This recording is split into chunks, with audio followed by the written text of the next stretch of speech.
Hello and welcome to Money Life. This is Sucheta Dalal. This week has been really depressing for people who had invested in DHFL. They've lost money in their fixed deposits. Most of them have got back just 23%. Those who had secured debentures also got just about 40% back, unless their investment was about 2 lakhs. One of the things that stands out is how little people understand about financial instruments and what to do when you're in trouble. So let me tell you a story. In fact, this week I was tagged in a Twitter interaction which has elements of tragedy, comedy, stupidity and ignorance all rolled in one. And unfortunately, that is the state of financial literacy. And by financial literacy, I don't mean understanding concepts about instruments, but how to deal with what you have invested in, how to track it, how to get out of it in time. So the people actually involved in this are not important, although this is a true story. The responses are interesting, worrying, and worth an analysis. In fact, you can look at it and just laugh, but unfortunately, it's a question of the blind leading the blind or the clueless leading the helpless. And it gives you a good idea of what really happens when people discover they've made a bad investment. So here's the story. Let's call this lady Miss M. So Miss M is our damsel in distress. She lost her father recently to COVID during the pandemic. And while going through his papers, she discovered a fixed deposit with a tech company. Again, the company is not important, but the deposit had not been redeemed. So she hunted for details on the net, probably Googled, as everyone does, even tracked down the owner through his LinkedIn profile, and then again did what everybody seems to do these days, posted the details on Twitter and asked for help. Now, what makes the story unusual is that these kinds of tweets get responses, but this particular one seems to have aroused a lot of chivalry among people because there were plenty of responses offering her help. The fact that she's a good-looking model probably helped, but because there were more responses, it makes a story for us to analyze. Most replies, if you ask me, were absurd, ignorant, and hilarious. But let's start with some good ones that were there. So someone did a quick search and helpfully pointed out that this company is under liquidation. Since 2013, hasn't filed any of its financials. He pointed out to her that filing a claim was the only way to get her money back. She said her father had done that already. Another advised her to seek a written reply since it would be a helpful weapon in case she goes to court. Both these are good pieces of advice, but unfortunately too late. Remember, from 2013, the company's gone into liquidation, so 9 years too late.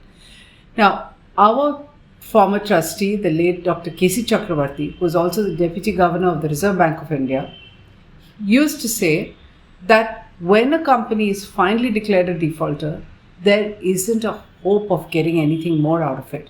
Because by then, banks have given it a long rope, probably been evergreening the loans, company has done all kinds of mischief, and when it is finally got its back to the wall, it is declared a defaulter.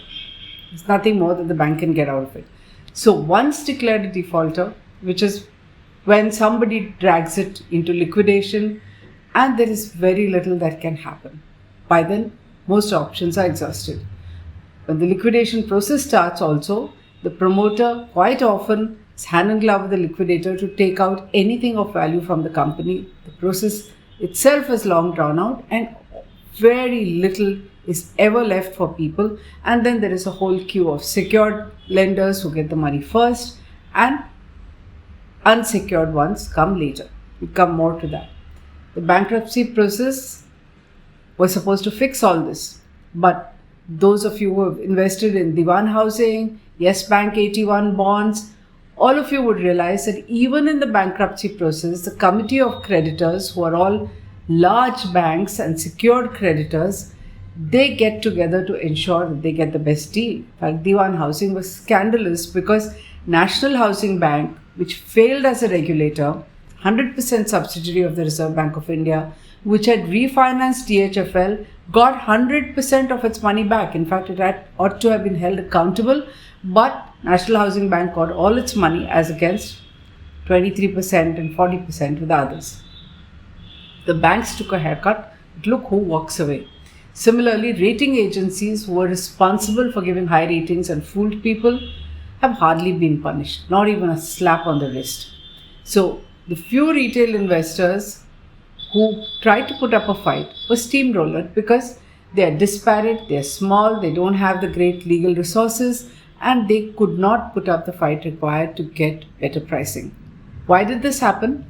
Because, as you will hear from me in the responses to this tweet, people are so ignorant that until the money came to their bank account and they realized how small it is, everyone expected somebody else to fight.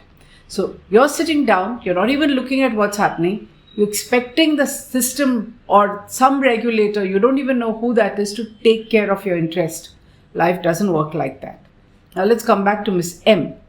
So what did her helpful followers do? Many of them tagged journalists, tagged lawyers, tagged people like me. Some asked her to approach politicians. Some said consult a lawyer, go to court. Consumer courts are indeed a viable option for an individual when it is applicable for a consumer dispute, not when there are other regulators. Even here, 9 years later, it's difficult. But when someone says file litigation, this kind of advice usually comes from people who are clueless about the time, cost, expense, delay, and ultimately the futility of litigation. Unless you have deep pockets and there's a large sum of money involved, a litigation is just a waste of time. Class action, on the other hand, would have worked better. But our policymakers, probably with advice from market intermediaries and corporate houses, have made it so difficult that no sensible class action has happened in India at all. Now, let's come to the hilarious tips that Ms. M was given.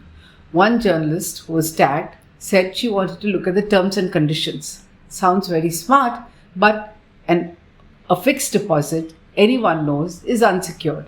What terms and conditions, especially after 9 years and when the company is in liquidation? In a fixed deposit which is unsecured, even after liquidation, the unsecured FD holder is at the end of the queue. The only person behind him is the investor in equities, because an equity investor is part owner and gets nothing. So calculate your chances of what you're going to get. One confident tweet, in fact, passed on the number of a SEBI director who said was his friend and sent her a direct message saying, contact him and he'll get your money back. Hello, the Securities and Exchange Board of India does not look at fixed deposits. Doesn't come under SEBI at all because it's not a market instrument. And SEBI, this is something you should know, has rarely helped investors get their money back. So SEBI investigates on insider trading, which is preventive. SEBI catches people after the fact. SEBI punishes them, levies penalties, but those remain with SEBI or go to the Government of India Consolidated Fund. There have been one or two rare and politicized instances where people have got a little bit of their money back. Even in cases of the Ponzi scheme PACL, where the amounts are in excess of 49,000 crore, or Sahara twin issues, where there's a retired Supreme Court judge overseeing a refund process, and SEBI has been told by the Supreme Court to focus on finding investors and refund the money.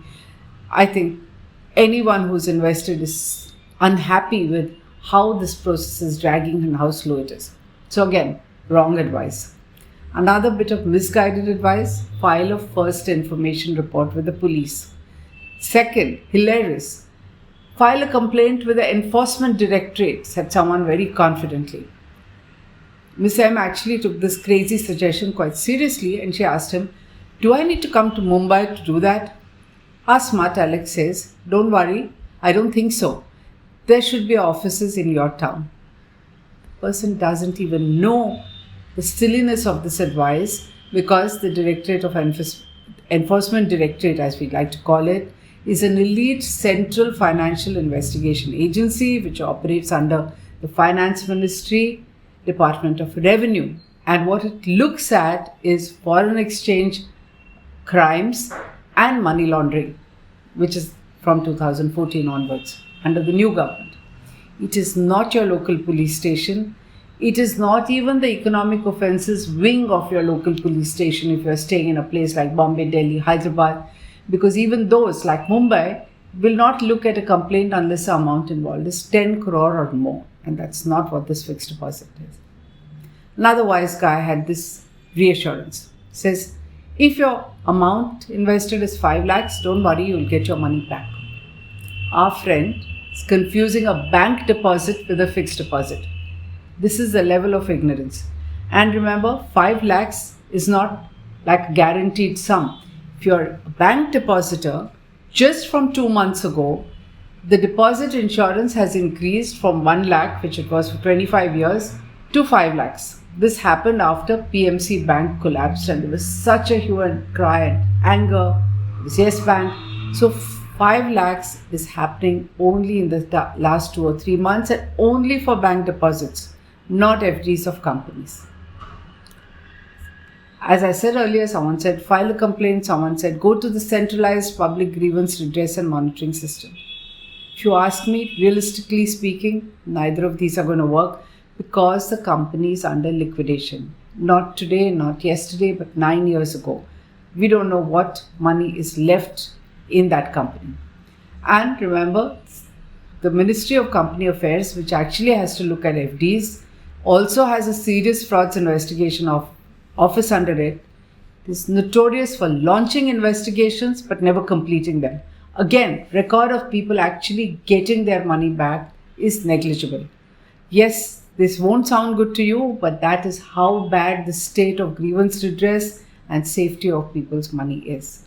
Like Miss M, many will notice that dud investments of their parents only when they're examining their books after they're no longer there or when they decide to give them a helping hand.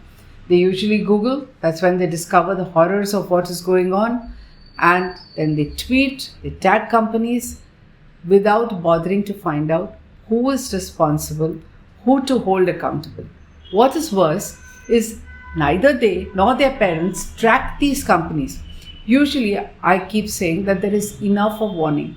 People like us in Money Life have been warning, have been writing when there was still time for people to act quickly and get their money back. We had written about DHFL in 2018. We've been writing about Sahara for years. In fact, people shouldn't have invested in those twin issues had they been warned about what it was doing. There was a company like Helios and Matheson. Unfortunately, people who go by the advice of some investment advisor, share shop, or whatever they call it, put their money in because they promised a higher return and do not track these investments. So they miss all the news and media reports that would have raised a red flag and given them time to exit. Doesn't happen. They're caught. In fact, like I said, many are waking up to the DHFL gravity after money came to their bank and they discovered that they had got 23% of what they invested. Until then, they were sitting around waiting. They're anguished, they're angry, I understand and sympathize, but until that day, they were waiting around for someone else to fight their battle. It's not going to happen. If you invest in the markets, whether it's a brokerage firm or in companies, shares, debentures, you will have to be alert. You will have to track those companies. You will have to limit your risk so that it's easier to track. And you will have to get a little more alert. You cannot depend on regulators. Yes, financial literacy has been the biggest fad for all regulators. All of them talk about doing financial literacy seminars because they're sitting on large amounts of your money or our money, 82,000 crore to be precise, of unclaimed shares, debentures, mutual funds, insurance, pension, added together, and this is a big amount. And they say that this interest is being spread out to spread financial literacy, but there is zero grievance redress. We don't even have class action, and it's a huge battle that we need to continue to fight. We need to get together. So start reading. When you read, get alert. Please realize that you have to be part of the process. You can't say that, well, there are 1,000 or 10,000 investors, somebody is going to fight and I'm going to get my money. You're not going to get it. Everybody loses. So, literacy, financial literacy, alertness, and action is the key. If you like what you've heard, please subscribe to Money Life News Bites and spread the word. Thank you so much.